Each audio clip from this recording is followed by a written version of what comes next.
بسم اللہ الرحمن الرحیم۔ السلام علیکم معزز خواتین و حضرات، امید ہے کہ آپ خیریت سے ہوں گے اور ہماری دعا بھی ہے کہ اللہ کریم آپ کو سدا عافیت کے سائے میں رکھے۔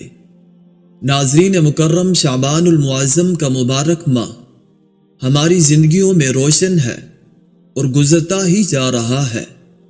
اس ماہ میں ایک رات شب برات کی رات ہے، جس رات میں اللہ تعالیٰ دعاؤں کو قبول فرماتا ہے اور بخشش چاہنے والوں کی بخشش کرتا ہے اور انسانوں کی توبہ پر ان کے پچھلے گناہ بھی معاف فرما دیتا ہے۔ تو اسی رات کے حوالے سے ایک عمل پیش کیا جا رہا ہے۔ آج کے دور میں ہر کوئی یہ چاہتا ہے کہ اس کے پاس پیسہ آ جائے، وہ بھی امیر ہو جائے۔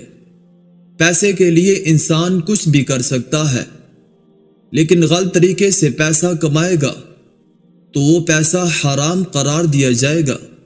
لیکن اگر وہی پیسہ طریقے سے کمایا جائے تو اس سے آدمی کا اپنے اوپر بھی بھروسہ بڑھتا ہے اور وہ اپنی زندگی سے بھی مطمئن رہتا ہے اور اس کا پیسہ بھی حلال ہوتا ہے، اور سب سے اچھی بات اللہ بھی اس سے خوش ہوتا ہے اور اسے اور زیادہ رزق دیتا ہے۔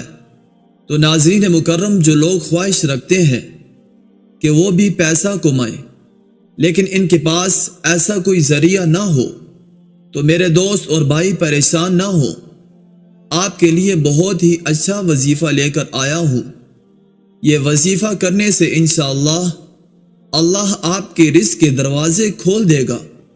یہ وظیفہ کرنے سے پہلے آپ کو کچھ ضروری باتیں بتاتا ہوں۔ یہ وظیفہ کرنے کے لیے آپ کو 5 وقت کی نماز ادا کرنی ہوگی اور اللہ پر پورا بھروسہ رکھنا ہوگا، کیونکہ رزق اللہ ہی دیتا ہے۔ تو ناظرین، اب میں آپ کو وظیفہ بتاتا ہوں۔ آپ وظیفہ اس طرح کریں گے۔ یہ وظیفہ آپ نے چاول کے دانوں سے کرنا ہے۔ اس کے لیے آپ کو چاول کے 7 دانے چاہیے ہوں گے۔ جب آپ چاول کے 7 دانے لے لیں گے، تب آپ کو چاول کے ہر دانے پر 11 مرتبہ درود شریف پڑھنا ہوگا۔ جب آپ یہ کام کر لیں گے تو پھر آپ کو یا رزاق 70 بار پڑھنا ہوگا۔ یاد رکھیے، یہ عمل آپ کو وضو کر کے پاک صاف جگہ پر کرنا ہوگا۔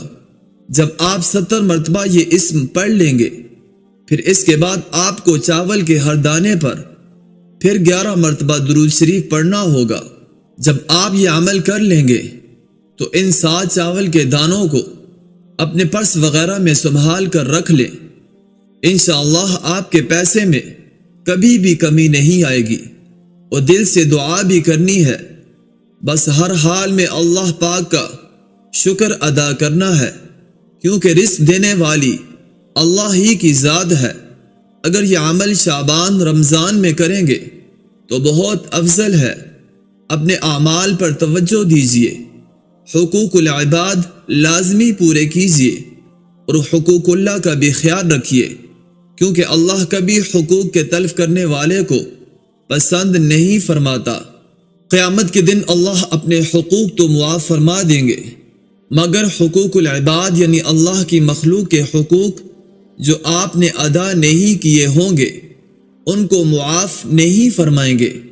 ان پر آپ کو سزا دی جائے گی اور آپ کی نیکیوں سے ان حقوق کو ادا کیا جائے گا۔ اللہ رب العزت ہم سب کا حامی و ناصر ہو، آمین۔ اب آپ سے اجازت چاہیں گے، اپنا ڈھیر سارا خیال رکھیے گا۔ اللہ نگہبان۔ السلام علیکم ورحمۃ اللہ وبرکاتہ۔